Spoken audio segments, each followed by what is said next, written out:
Well, it's funny because, again, tag teams don't last forever, and I've done autograph signings with Bob Backlund well before Titus and I broke up. And the one thing about Bob Backlund and I is that when we do our autograph signings, we like to do them standing up. We like to get personable with the people because standing down is for lazy people. I'll sit down when I'm an old man, but, like, I like to be interactive. I like to be in your face. I like people to see me and be like, man, this guy's real. So a couple of times Bob and I did our appearances. We did them standing up. He's energetic. I'm energetic. And I said to myself, man, when I'm done teaming with Titus, I'd love to, be mentored by him. So when the time was right, I wrote up a couple storylines, and I had some images to show Vince. And like I said, the most intimidating thing about Vince McMahon is his office door. So when I was ready to propose this idea to him, because I proposed the idea to him, no one else did. I proposed the idea to Vince McMahon. I looked him in the eye. I told him that it would work. I had the visuals. I had it all written out, and he looked at it, and he was amazed by it, and he loved the idea, and he called up personally and said, would you want to do this storyline with Darren Young, Fred Rosser? And Bob was for it, and we started filming vignettes in Stamford, Connecticut. We had to redo them a couple times because they just, we needed some bells and whistles to the stuff that we were doing. And eventually we brought it to TV, and the storyline started to get legs behind it. It started to get legs behind, and you can go through my social media because I've posted tons of stuff with Bob, and you can hear the crowd's reaction. The people are getting behind it, especially my feud with The Miz. That was probably like my last big feud with The Miz. And when I first met The Miz years ago, I couldn't stand him. He was the loudest person in the room. But fast forward to working with him, he helped me out so much in that storyline, in the promo segments, in the wrestling matches.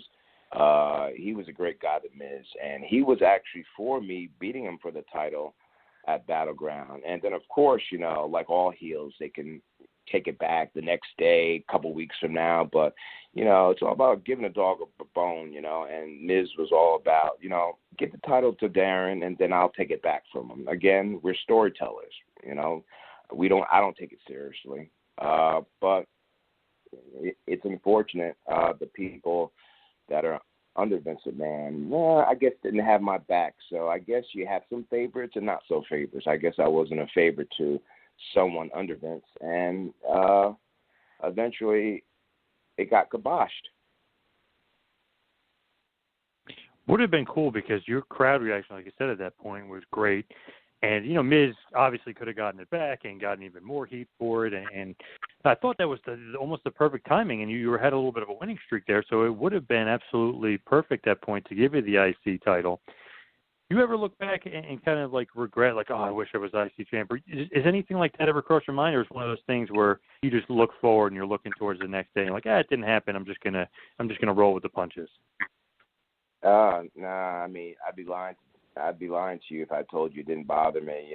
I wish it was a storyline that I had created and I knew it would work, and like the fans would get behind it, and I could just look at Vince and be like, man, this is really taking off, man. I'm so happy. I'm so happy. I'm so energetic about it. But yeah, I'd be lying to you if I said it didn't bother me. It did bother me. So to win a singles title by myself on my own terms would have been amazing. But hey, it is what it is. I always say it is what it is, and you just got to keep moving forward. All about moving forward, and obviously the WWE release, you got a really bad arm injury and they released you. Was that surprising at all for you while you're injured to get released? Did you feel, or did you see it coming at all? Like, what was the kind of the outcome with that?